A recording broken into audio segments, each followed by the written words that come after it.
Elevator চ্যানেলে আমি তোমাদেরকে ওয়েলকাম জানাচ্ছি। আজকে আমরা একটা খুব গুরুত্বপূর্ণ বিষয় নিয়ে আলোচনা করব।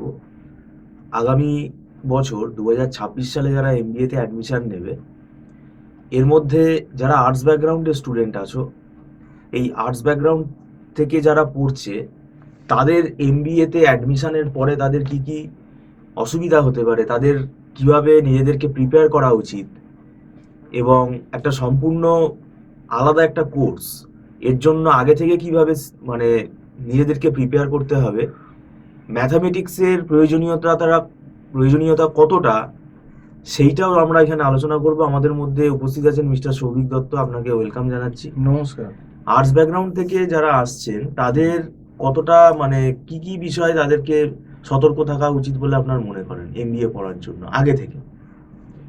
দেখুন, প্রথমত হচ্ছে যারা আর্টস থেকে মনে করছে যে 2026-এ আমি অ্যাডমিশন নেব এমবিএতে 26 সালে, এবং অ্যাডমিশন হবে কিন্তু দেখবেন সেই আগস্টে, হয়তো ক্লাস শুরু হবে জুলাই আগস্টে, এবং কলেজ খোলার পর আগস্ট সেপ্টেম্বরে দেখবেন ডিসেম্বরের কোনো জায়গায় ডিসেম্বরের ফার্স্টে পরীক্ষা হচ্ছে, কোনো জায়গায় জানুয়ারির ফার্স্টে পরীক্ষা হবে। মানে সেমিস্টারে কলেজ খোলার পর থেকে ম্যাক্সিমাম মেরে কেটে 3.5 মাস 4 মাস তারা সময় পাবে। এবার এমবিএ ফার্স্ট সেমিস্টারে যে সাবজেক্টগুলো থাকে সেগুলো এরা হয়তো অনেকে জানে না বা ওয়াকিবহল না। প্রথমেই যেগুলো যে কোনো ইউনিভার্সিটিতে থাকবে দেখবেন ইকোনমিক্স। এই ইকোনমিক্স কিন্তু এখন সব জায়গায় দুটো পার্ট ঢুকিয়ে দেওয়া হচ্ছে সিলেবাসে। আমাদের ওয়েস্ট বেঙ্গলে যত ইউনিভার্সিটি আছে, একটা হচ্ছে মাইক্রো ইকোনমিক্স, একটা হচ্ছে ম্যাক্রো ইকোনমিক্স। এবার মাইক্রো ইকোনমিক্সের ভেতর কী কী আছে না, ডিম্যান্ড সাপ্লাই আছে, তারপর প্রাইস ইলাস্টিসিটি অফ ডিম্যান্ড আছে, তারপর কনজিউমার বিহেভিয়ার আছে, তারপর প্রোডাকশান আছে, কস্ট আছে, তার গ্রাফ সামস আছে, ক্যালকুলাস পার্ট, তারপর মার্কেট আছে, মার্কেটের perfect competition, monopolistic competition, oligopoly. এটা গেল মাইক্রো পার্ট।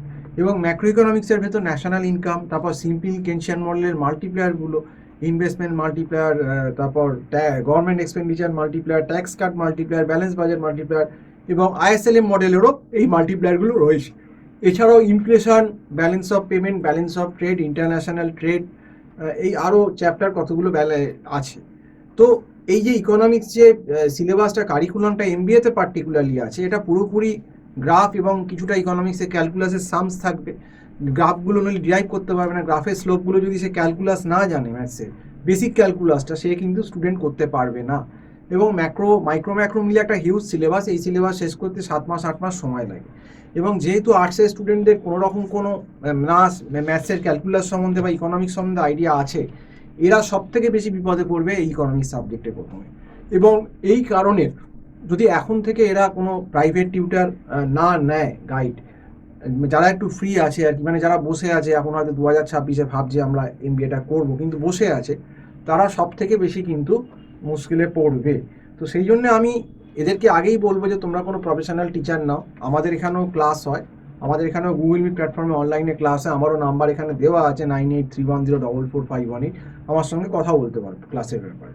আর এরপর আসি স্ট্যাটিস্টিক্সে কিন্তু যেটা দেখবেন যে একদম স্ট্যাটিস্টিক্সে frequency distribution, mean median mode, standard deviation, coefficient of variation, correlation regression, তারপর প্রবাবিলিটি, বেসিক প্রবাবিলিটি, তারপর বাইনোমিয়াল পয়জন, নর্মাল ডিস্ট্রিবিউশন, এগুলো তো আছেই। এবং তার সঙ্গে স্যাম্পলিং, হাইপোথিসিসের 10টাকে স্যানোভাটেবি। তো স্ট্যাটেও একটা হিউজ সিলেবাস, এবং স্ট্যাটটা তো পুরোপুরি স্ট্যাট বেস, সেখানে সামস করতেই হবে, সামস শিখতেই হবে। তো আর্টসের স্টুডেন্টরা তো এইগুলো কোনোভাবেই জানে না, কাজে স্ট্যাটের যা বড় সিলেবাস, এই সিলেবাসও কিন্তু এখন থেকে করতে হবে।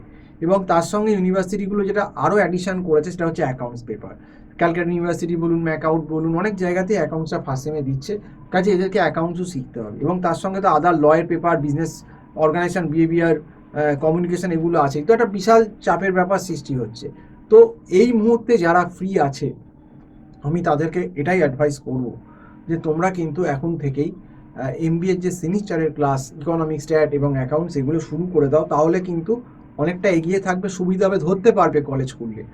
আদারওয়াইজ কিন্তু তোমরা পড়া ধরতে পারবে না। এবং ঠিক এই কারণে আমি দেখেছি যারা আর্টস ব্যাকগ্রাউন্ড থেকে এমবিএতে আসে এবং ওই পরীক্ষার আগে 2 মাস 3 মাস আগে যখন কিছুই বুঝতে পারে না, মাস দুয়েক আগে, তখন তারা হতভম্ব হয়ে যায় যে কোথায় শুরু করব, কোথায় গিয়ে শেষ করব, এবং ফলটা হয়ে যায় কি ফেল। এবং অনেকে এরকমও আছে যে হয়তো ড্রপ আউটই হয়ে গেল, মানে সে একটা দুটো সেম দেওয়ার পর বুঝতে পারলো যে না, আমার দ্বারা আর এটা হবে না। কিন্তু ব্যাপারটা হচ্ছে আর্টসের স্টুডেন্টও করা যায়, এমবিএ যে করতে পারে না এটা আমি বলতে পারবো না, 100% করতে পারে।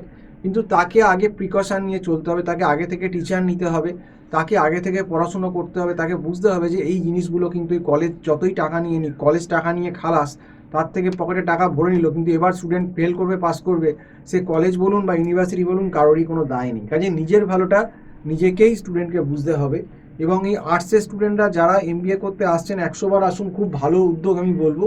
কিন্তু পাশাপাশি এমবিএ সেমিস্টারগুলো পাস করার জন্য যেগুলো টাফ টাফ সাবজেক্ট আছে, স্ট্যাট, ইকোনমিক্স, অ্যাকাউন্টস, ল, এইগুলো কিন্তু আগে থেকে পড়ে রাখতে হবে। আদারওয়াইজ যদি আমি কলেজের বর্ষায় বসে থাকি কলেজ কবে খুলবে বা কী হবে, ততক্ষণে কিন্তু অনেক লেট হয়ে যাবে, তখন কিন্তু তুমি আর ধরতে পারবে না, আর পাসও করতে পারবে না। যদি পাস কোনোভাবে করো তাহলেও ভালো নম্বর হবে না।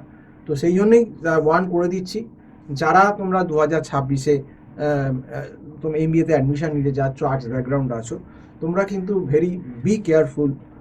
ইকোনমিক্স এবং স্ট্যাট পার্টিকুলারলি এই দুটো সাবজেক্টে কিন্তু ম্যাক্সিমাম বেশি ছাত্রছাত্রী ফেল করে।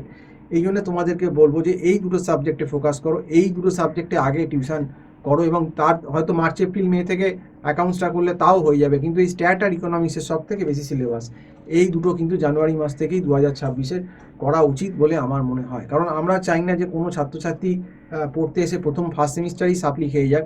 ফার্স্ট সেমটা সামলে দিতে পারলে কিন্তু অনেকটা তোমরা সেফ পয়েন্টে চলে যাবে। তো যাই হোক, আজকে এই অবধি বলেই শেষ করছি। সম্পূর্ণ ভিডিওটা দেখার জন্য অসংখ্য ধন্যবাদ। নমস্কার।